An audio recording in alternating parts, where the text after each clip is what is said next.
Olá pessoal, vamos a mais um vídeo sobre PT100, PT100 módulo 8. Se você gostou dos nossos vídeos, ajude a manter esse trabalho. Curta, compartilhe com seus amigos, espalhem essa ideia. Tempo de resposta do PT100. Todos os assuntos que nós estamos tratando aqui, eu estou pegando tudo em norma, nós estamos pegando toda a minha experiência em sensores de temperatura, estou pegando toda a parte teórica baseado em norma, seja lá a STM, seja a norma DIN, seja a norma IEC, tudo aqui é dito baseado em norma. Então, a gente vai ver que tem muita literatura por aí errada.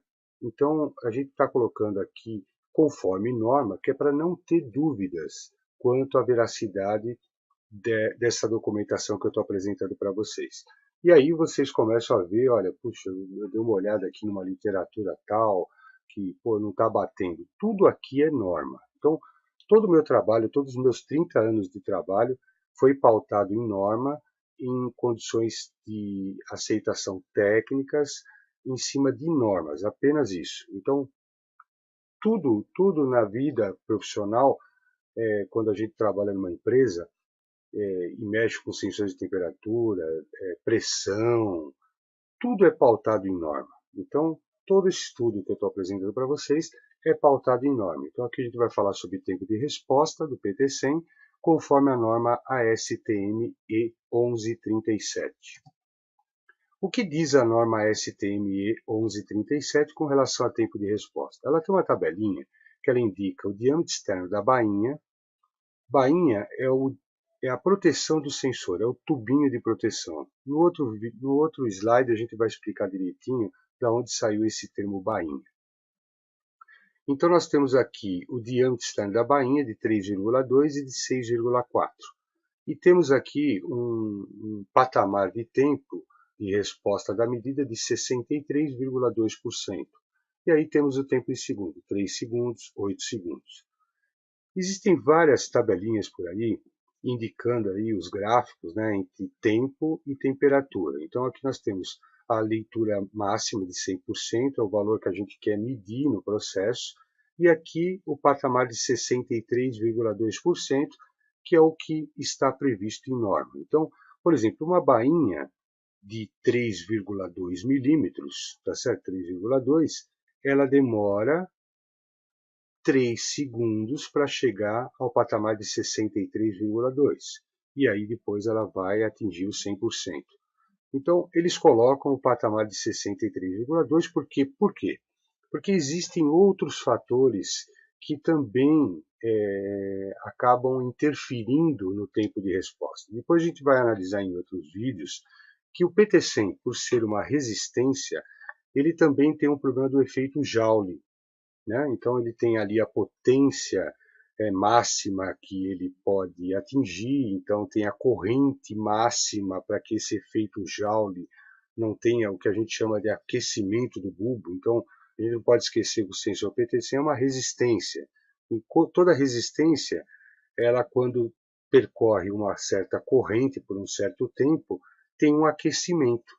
Então, como é que a gente pode ter um sensor de temperatura para medir temperatura que ele auto se aquece? Então, você tem aí a potência máxima que você pode usar esse sensor PT100 com a tabela de erros que tem na norma. Então, existe uma corrente máxima que é determinada, que é para evitar que esse efeito Joule seja um efeito Joule que interfira na medida. Mas a gente vai tratar isso aí nos próximos vídeos. Mas aqui o interessante é a gente saber sobre tempo de resposta. Veja que a norma não fala sobre bainhas de 4,8 nem de 8. Então, qualquer coisa que tiver além disso é pura suposição. Então, a norma diz exatamente bainhas de 3,2 e 6,4 e dá o tempo de resposta. No caso aqui, o tempo de resposta dá medida a 63,2%. Vamos entender que toda a condição de tempo de resposta também está, e isso está na norma também, logo na sequência, a norma ela determina algumas dimensões de tolerâncias e parâmetros de inspeção para que aqueles tempos sejam válidos. Então, aqui nós temos a norma STM E1137, determina dimensões e tolerâncias para uma PRT. Nessa norma, existe muito a menção sobre PRT. O que seria? Platinum Resistance Thermometers. E parâmetros de inspeção para que sejam válidos os valores de tempo que nós vimos no slide anterior. Então vamos dar uma olhada aqui na tabelinha. Aqui está o gráfico lá do tempo, lá que nós olhamos agora há pouco, né?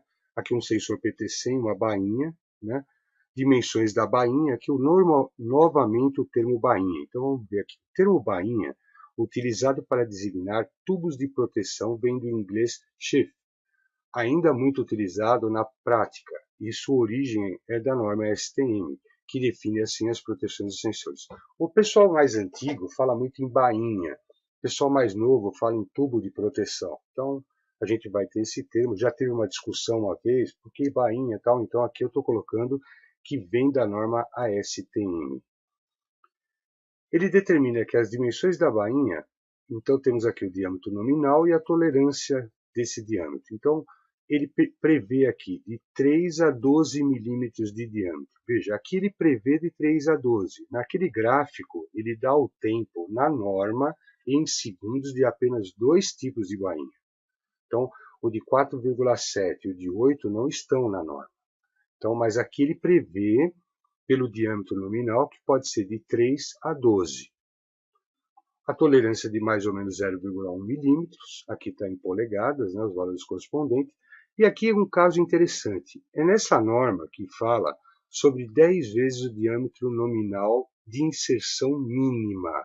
Então, por exemplo, para que esse sensor tenha esse tempo de resposta, eu preciso inserir no processo, no mínimo, 10 vezes o diâmetro nominal da bainha. Então, por exemplo, se for 3 milímetros, 30 seriam 10 vezes 3, teria no mínimo 30 milímetros de inserção, e assim por diante. Se eu colocar aqui 12 milímetros, o comprimento mínimo de inserção seria 120 milímetros. O que é o comprimento mínimo de inserção? É o comprimento da bainha que vai ser inserida no líquido, no gás, no processo realmente, onde você vai ler essa temperatura. Existem muitas literaturas aí que falam 15 vezes, 20 vezes. Veja, a norma STM diz 10 vezes o diâmetro nominal e ainda diz o seguinte, com diâmetro nominal de 3 a 12. Então, menor que 3 não é válido e maior que 12 também não é válido. Existe a boa prática que indica para outros diâmetros alguma coisa em torno de 15 e 20, mas não está normalizado. A norma diz exatamente o que está aqui. Ela fala até parâmetros de diâmetro interno. O diâmetro nominal ele pode ser no máximo mais 0,15 milímetros. Então, aqui nós temos dois aspectos importantes. A limitação, né? Esse termo de 10 vezes o diâmetro nominal, que às vezes a gente escuta por aí, é a norma STM que diz sobre isso. Tá? E aí temos também os parâmetros de inspeção e a própria a nomenclatura bainha, que a gente escuta muito por aí. É da norma STM que esse termo vem. Fim do curso PT100 módulo 8. Se você gostou dos nossos vídeos, curta, compartilhe, se inscreva em nosso canal, toda hora está tendo um vídeo novo. Parece que são vídeos assim pelo título, né? Falar, isso aqui é muito simples. Agora há pouco a gente fez um vídeo sobre bugs de classe A, classe B. Isso eu já sei. Tem muita coisa nova, muita coisa interessante baseada em normas, muita curiosidade, muito aspecto assim que vai agregar no seu dia a dia. Então todos esses vídeos, além de ser feitos conforme norma, eles são estudados antes, eles são vídeos curtos, mas muito bem estudados para que a gente possa ter um material didático de primeira. Tá? Se você não gostou, também faça sua crítica, faça seu elogio. De qualquer forma, nós estamos aí. Meu nome é José Eduardo Toselli, meu e-mail é termopares@uol.com.br. Meu muito obrigado. Olá pessoal, vamos a mais um vídeo sobre PT100 módulo 8. Se você gostou dos nossos vídeos, ajude a manter esse trabalho. Curta, compartilhe com seus amigos, espalhem essa ideia. Tempo de resposta do PT-100. Todos os assuntos que nós estamos tratando aqui, eu estou pegando tudo em norma, nós estamos pegando toda a minha experiência em sensores de temperatura, estou pegando toda a parte teórica baseado em norma, seja lá a STM, seja a norma DIN, seja a norma IEC, tudo aqui é dito baseado em norma. Então, a gente vai ver que tem muita literatura por aí errada. Então, a gente está colocando aqui conforme norma, que é para não ter dúvidas quanto à veracidade dessa documentação que eu estou apresentando para vocês. E aí vocês começam a ver, olha, puxa, eu dei uma olhada aqui numa literatura